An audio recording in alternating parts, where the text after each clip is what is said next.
నేను పెదన్పాడు పిహెచ్సిలో వర్క్ చేస్తున్నాను సిహెచ్ఓగా. యాక్చువల్గా ఒక చిన్న విషయం అండి, నేను ఒక 4 days నుంచి చాలా సిక్ అయిపోయి ఉన్నాను. హాస్పిటల్లో పర్ డే నాకు 12,000 రూపీస్ ఛార్జ్ చేస్తారండి. నా శాలరీ వచ్చి 24,000 రూపీస్. నేను ఒక రోజుకి నాకు 12,000 రూపీస్ ఛార్జ్ చేశారని చెప్పి నేను వెనక్కి వచ్చేసానండి. క్యాన్లాతో కూడా నేను ఇంట్లోనే నేను ట్రీట్మెంట్ చేయించుకుంటూ ఆర్ఎంపీల దగ్గర నేను వచ్చేసేసానండి.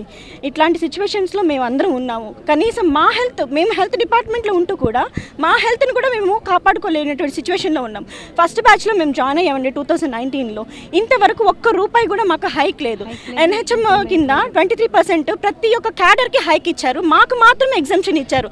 మరి ఎందుకు మేమేం చేస్తున్నామో మాకు అర్థం కావట్లేదు. వాళ్ళు చెప్పిన ప్రతి ఒక్క వర్క్ మేము చేసుకుంటానే ఉన్నాం. మేము ఎవరైతే డిపార్ట్మెంట్లో ఎక్కడైతే ఏ ప్రోగ్రామ్ న్యూగా లాంచ్ చేసినా కానీ ఆ ప్రోగ్రామ్కి మేము వాళ్ళు చేస్తున్న ఎవరైనా చేయకపోతే నెక్స్ట్ ఆప్షన్ ఏంటి అంటే సిహెచ్ఓస్, ఎమ్మెల్హెచ్పీస్. సో ఆ వర్క్స్ అంతా మాతోనే చేస్తున్నారు.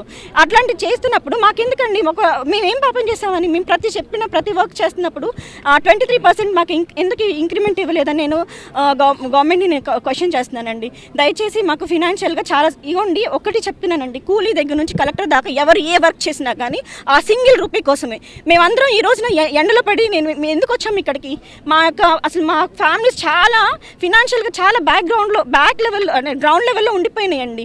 ఎలా అండి మేము బ్రతకాలి? గ్రాడ్యుయేట్స్ చేసి మేము ఎందుకండి? మేము ఏదైనా చక్కగా మేము కూడా ఆశాస్ లాగానే మేము 10th చదువుకుని ఊళ్ళలో ఉండిపోయినా అయిపోయేదండి. వాళ్ళు చాలా గౌరవంగా బతుకుతున్నారండి. చెప్పాలి అంటే మేము కూడా అలానే చూసుకునే అయిపోతుందండి. వేలకు లక్షలు ఫీజులు కట్టుకొని మెరిట్లు తెచ్చుకొని ఇక్కడ దాకా వచ్చి మేము సర్వేలు చేసుకుంటున్నాము. మేము ఫస్ట్ అసలు టీమ్ లీడరు అడ్మినిస్ట్రేటివ్ ఇవ్వండి అని చెప్పి మమ్మల్ని తీసుకున్నారు. ఇప్పటికీ ఎలాంటి అడ్మినిస్ట్రేటివ్ పవర్స్ మాకు ఇవ్వలేదు. అసలు టీమ్ లీడర్గా మమ్మల్ని అసలు గుర్తింపే లేదు. పోతే మళ్ళీ పిఎఫ్ కట్ చేసేసారు.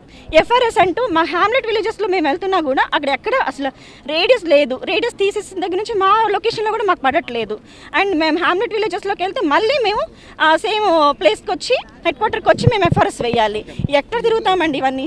సో మాకు ఫినాన్షియల్గా ఖచ్చితంగా అయితే సపోర్ట్ కావాలి. మేమైతే 10,000 మెంబర్స్ ఏ పని అంటే ఎంత దాకా వెళ్ళడానికైనా మేము వెనకడే ప్రసక్తే లేదండి.